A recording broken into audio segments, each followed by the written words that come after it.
వచ్చినట్టు కరుణాకర్ రెడ్డి క్రిస్టియన్ అని అసలు అది ఎక్కడ ఒక అబద్ధం ఆడి ఒక తప్పుడు మాట మాట్లాడినాక దాన్ని కవర్ చేసుకోవడానికి ఈయన కాదని చెప్పి మళ్ళీ వెనకప్పుడు ఉండే ఆయన డిప్యూటీ సీఎం పవన్ కళ్యాణ్ ఆయన ఏకంగా ఈయనేదో జంతువులకో అంటే జంతువు అంటే ఏదో ఒకటి వేరేనా ఎవడన్నా అనుకుంటాడు. అట్లా కాదు, ఇది పందికోవు, గొడ్డుకోవు, ఫిష్ ఆయిల్, ఇంకా ఏమేమి ఉన్నాయో వెతకాలనుకున్నాడేమో, కుదరలేదేమో చెప్పి అయోధ్య కూడా పంపించినారన్నారు. మోడీ గారికి కూడా కోపం రావాలనుకుంటా, రావాలా ఆయన కూడా ఇది కావాలను వీటిని అయోధ్య కూడా పంపించారు అన్నాడు. ఏం కిక్కురు మనట్లేదు? సింపుల్ క్వశ్చన్ నేను వేసేది. చంద్రబాబు నాయుడు గారు కానీ పవన్ కళ్యాణ్ గారు కానీ ఎందుకు మాట్లాడట్లేదు? ఇది వచ్చింది మరి అంటున్నారు, మీరే అడుగుతున్నారు ఏం సార్ ఎట్లా అంటున్నారు, మరి దాన్ని వదిలేశారని. మరి ఆయన కూడా వచ్చి అవును నేను అన్నాను, ఇప్పటికి కట్టుబడి ఉన్నాను అనమనండి. లేదు అవును అన్నాను, ఏదో నోరు జారాను అనమనండి. ఎందుకు అట్లా అని ఇప్పుడు మీరు మమ్మల్ని అడుగుతున్నారు కదా, అది సరే దీని సంగతి ఏందని దానికి మేము సమాధానం చెప్తున్నాం. ఎందుకంటే ఏం ఎవరు తప్పు లేదు కాబట్టి. ఆయన ఎందుకు అడగలేకపోతున్నారు నాకు అర్థం కావట్లా. బయటికి రావట్లేదా చంద్రబాబు నాయుడు గారు? మీడియాను నేను అడుగుతున్నా, చంద్రబాబు నాయుడు గారు బయటికి రావట్లేదా? పవన్ కళ్యాణ్ గారు బయటికి రావట్లేదా? ఎందుకు వాళ్ళను? సార్ మీరు ఆ రోజు ఆ మాట అన్నారు కదా, ఇప్పుడు అదైతే లేదని వచ్చింది కదా, దాని మీద మీరు ఏమంటారు అని ఒక్కరు కూడా అడగట్లేదు ఇంతవరకు. ఆయన చెప్పట్లా. ఎందుకంటే అలాంటి వాళ్ళని కూర్చోబెట్టుకుంటున్నారు, ఆ వైపే చూస్తాడు, అవే ఆన్సర్లు ఇస్తాడు. ఒక్కోసారి వాళ్ళు ఉన్నారో లేదో కూడా తెలియదు, ఎదురుగా ఈయన మాట్లాడిందే పంపిస్తుంటారు కాబట్టి.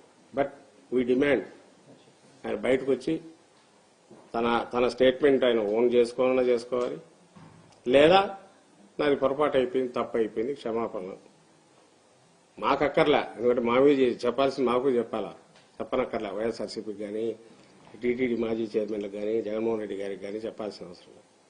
భక్తుల మనోభావాలు హర్ట్ అయ్యింది అని వాళ్ళకి చెప్తే సరిపోతుంది. దేవుడి పట్ల అపచారం చేశాను, తెలియక చేశానంటే సరిపోతుంది.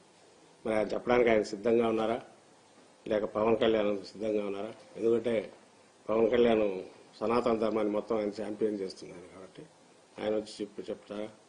Let us see. రైట్.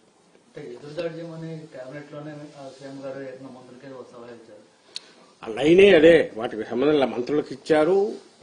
దీని గురించి అది కూడా రాశారు కదా వాళ్ళ పత్రికల్లో, వింటున్నాం ఎక్కడ చూసినట్టు. దీని గురించి మరి ఇట్లా అప్పుడు అన్నారు కాబట్టి అదెందుకు దాని పక్కన ఇదైతే ఉంది కదా దీని మీద పొమ్మని అన్నారు అనేది అన్నారు.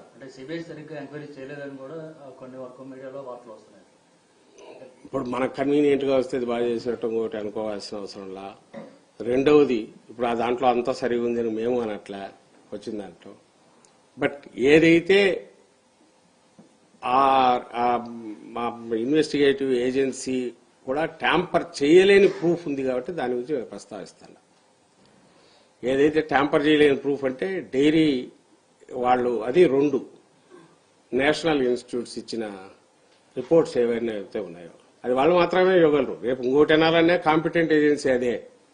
అది ఒకటి కాదు, 2 ఏజెన్సీల్లో వచ్చిన దాంట్లో ఒక క్లారిటీ ఉంది, ఒక సర్టిఫికేట్ ఉంది, ఒక స్పష్టత, నేను ఇంతకుముందు క్లారిటీ ఉంది, ఏమని అందులో లేదు అని చెప్పడం అనేది అది అత్యంత సీరియస్ ఇష్యూ. అది అత్యంత స్పష్టంగా ఆ ల్యాబ్ రిపోర్ట్ల ద్వారా తెలిసింది కూడా అదే వాస్తవం, అది అబద్దము అని, పచ్చి అబద్దము అని తెలిసింది.